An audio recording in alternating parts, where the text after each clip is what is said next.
Hi, Ray Smith here. I just want to demonstrate a few of the right brain techniques that are talked about in Chapter 20 of the Real Jazz Pedagogy book.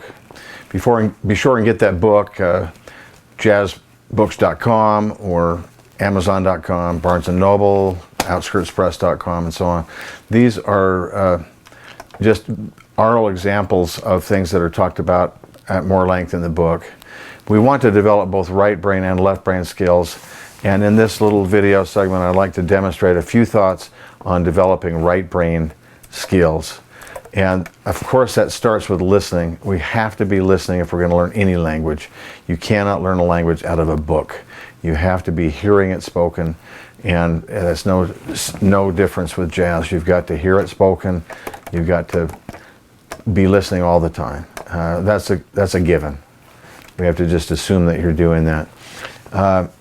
But your listening may grow into doing more active kind of listening that I call transcribing. Well, I don't just call it that. Everybody calls it transcribing.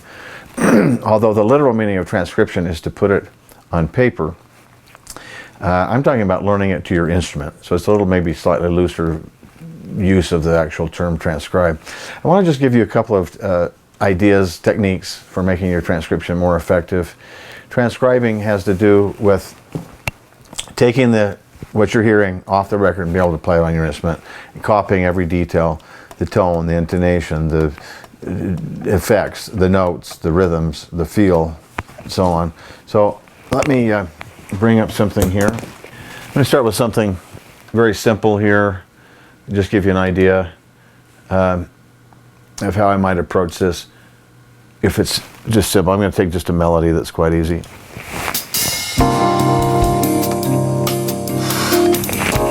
Notice what techniques I'm using to get this. I'm going to transcribe the saxophone on the melody. It's actually a soprano saxophone, but I'm just using the alto for now.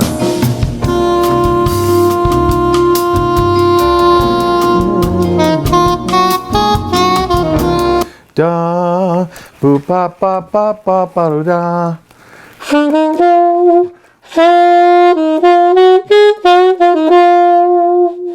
This is fairly easy, so I can get a number of notes and get a phrase at a time. But you'll notice the technique I'm using here. I listen to it, I sing it, then I play it. Now, I played the wrong note first. When I first started to play it, it wasn't the right note to start with. But I still had it in my mind, so I was able to gravitate to that note and then play it from there. Whereas if I've only listened to it and I've not sung it, I'm going to have to re-reference the track. I can spend hours and hours, I can save hours and hours of re-referencing the recording if I just sing the thing first, and then I can work it through. Then I'm going to work on the next part of it.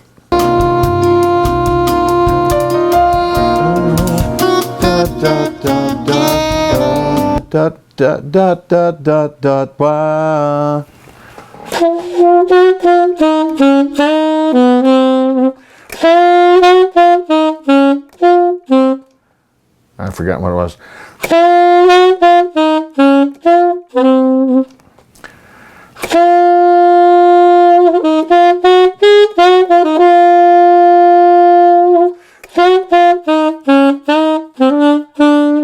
Yeah, I'm going to have to re-reference that.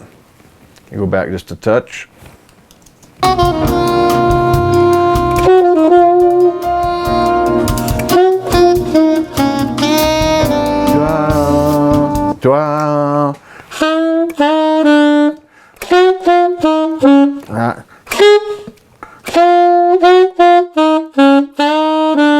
There it is. So now from the beginning.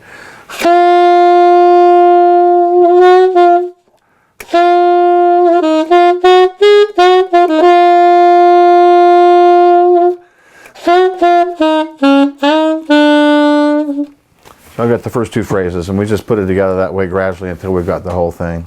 I'm trying to imitate even the articulation, any inflections, little bends, whatever. I'm trying to get all of it. So if I'm doing something more difficult, something that may be faster, let's see. What if it's, well, let's say it's this.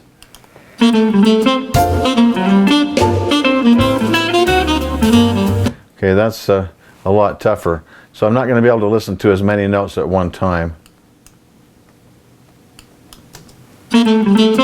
Ba da bo da da ba da bo dee da. Ba-da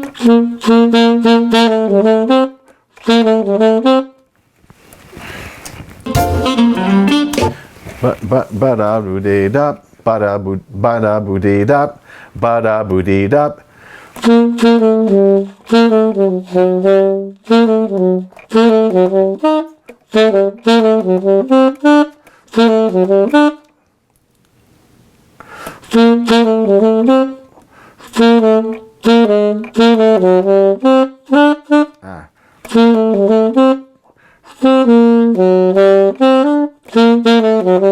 There it is.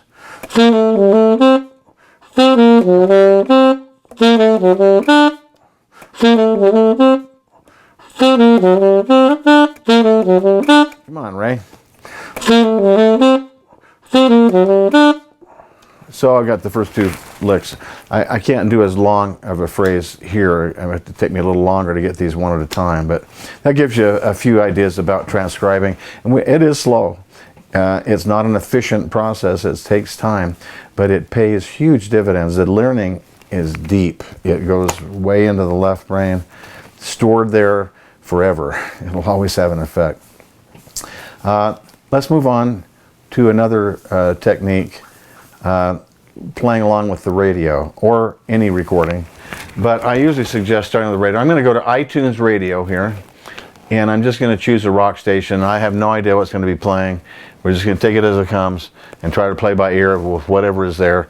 I usually do suggest starting with rock, reggae, some of the simpler things where it stays in one key longer when you're first doing this. Let's see what we get.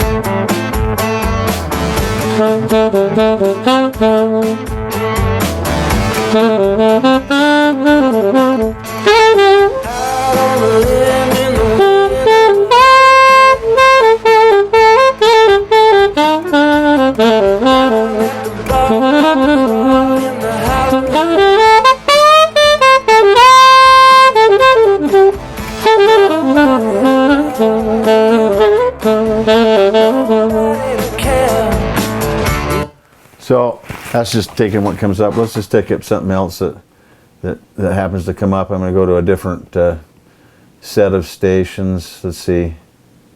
I don't know, hip hop, R&B. Let's see what comes up here.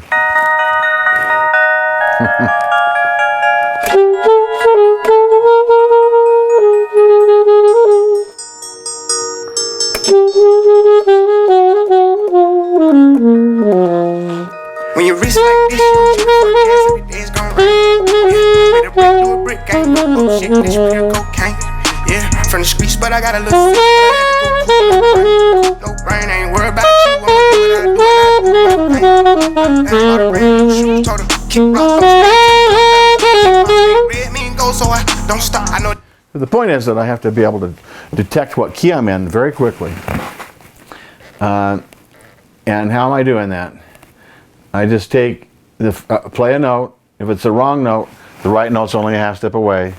And then once I get a bearing where I've got a right note, then what's my next note? Is it a half step away or a whole step away? And within a few notes, I've got a pretty good idea of where I'm at. All right, this is pour me another drink. This is country. So.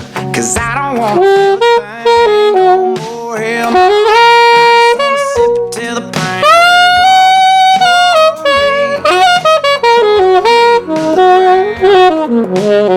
I'm up and not 'cause I ain't never heard like this. Don't wanna think about her wearing. Okay, this is classical.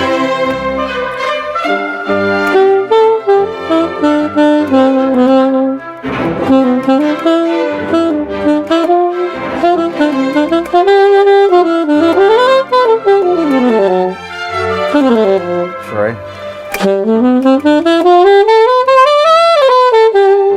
So I got my key bearing, and then I try to fit the style, fit the rhythmic aspect of it, and so on.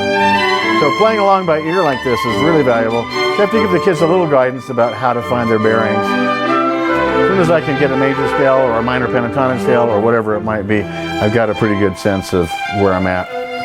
Later I'm going to do some jazz things and they're going to move around through keys a lot faster. So I want to develop a little bit of skill with this before I go into that. And really, I end up having to respond this way on some gigs and also on a lot of recording sessions. Play a solo on this, there's no chart. Nobody even tells me what key I'm in. I just have to psych it out and play. I got a project like that the other day. A fellow called me and said, we need a saxophone solo on this CD release that we're going to do on one of these tunes. I said, great. Why don't you send me the session? He sent me the Pro Tools session. I have a studio here, and I put it up in the Pro Tools session and played it on tenor, actually, and I played along with it, psyched it out a little bit, what key it was in, just the kind of style, listened to the form of it, where I thought I should play, recorded stuff, sent it back to him.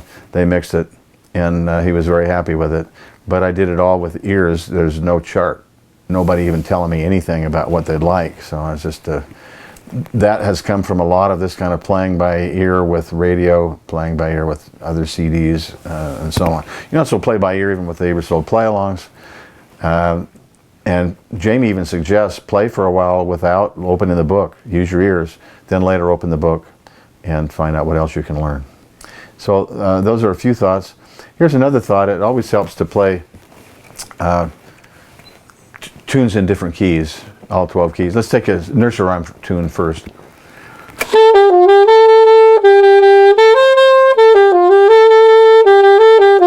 I should be able to take that through the keys.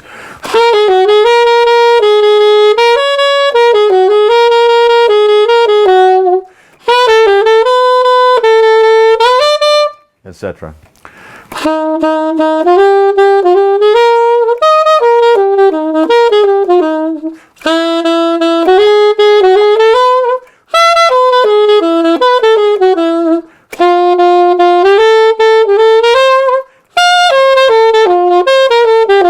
Etc. Just keep going through all 12 keys. And then take simple tunes, even like ballad tunes, maybe like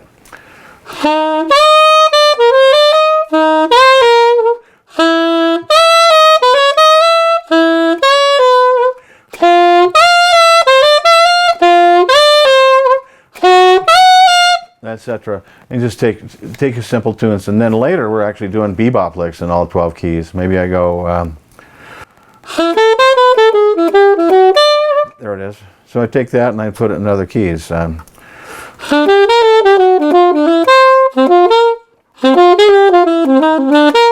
that's what the head does on that. It's a Dizzy Gillespie tune. But I could do that with another key. Or, you know, in between. It doesn't have to all be hard, but these kinds of things are right brain developmental things that are super helpful. We'll go on to some left brain developmental things here in a moment. Thanks for listening.